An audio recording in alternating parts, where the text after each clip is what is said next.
Hai sahabat himatansi dan mahasiswa akuntansi Universitas 17 Agustus 1945 Surabaya. Kembali lagi di Sharing Mantan part 15. Pada kesempatan ini kita akan membahas mengenai topik piutang tak tertagih. Yuk simak penjelasan dari teman-teman pemateri ya. Pengertian metode langsung. Cara penghapusan piutang yang biasanya digunakan dalam perusahaan kecil atau perusahaan-perusahaan yang tidak dapat menaksir kerugian piutang dengan baik. Kerugian piutang diakui bila ada atau betul-betul terjadi piutang dagang usaha yang tidak dapat ditagih. Informasi tidak tertagih didapatkan dari pemberitahuan resmi debitur, pemberitahuan pilot dari instansi yang berwenang.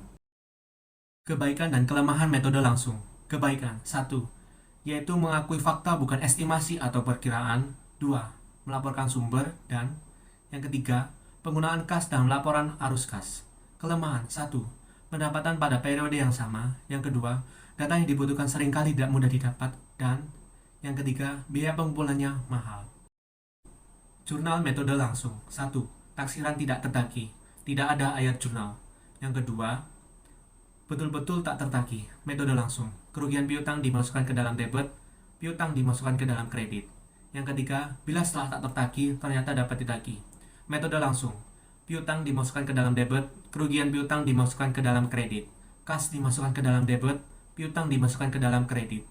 Pengertian cadangan piutang. Cadangan piutang tak tertagih adalah metode menghitung dalam akuntansi yang mengacu terhadap prinsip akuntansi konservatisme atau kehati-hatian, sekaligus sebagai suatu alat bagi perusahaan untuk memperkirakan, menaksir resiko atas kemungkinan tidak tertagihnya suatu potensi pendapatan yaitu piutang.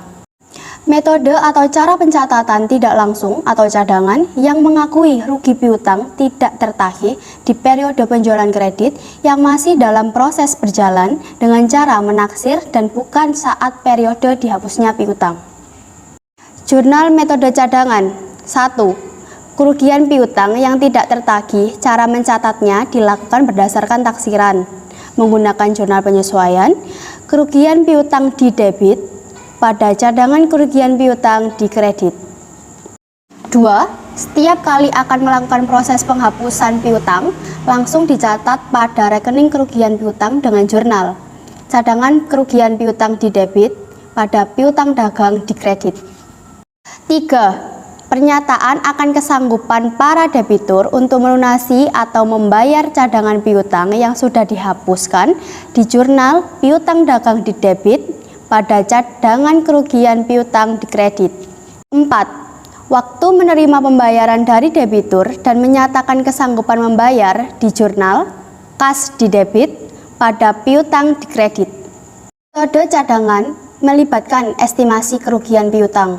1. Lebih baik dalam hal mempertemukan beban dengan pendapatan atau penghasilan. 2. Piutang dinyatakan dengan nilai realisasi neto. 3. Sesuai dengan standar akuntansi keuangan. Nah, sekian sharing mantan kali ini. Semoga bermanfaat bagi sahabat himatansi dan mahasiswa akuntansi semua. Sekalian, sampai jumpa di sharing mantan selanjutnya ya. Bye.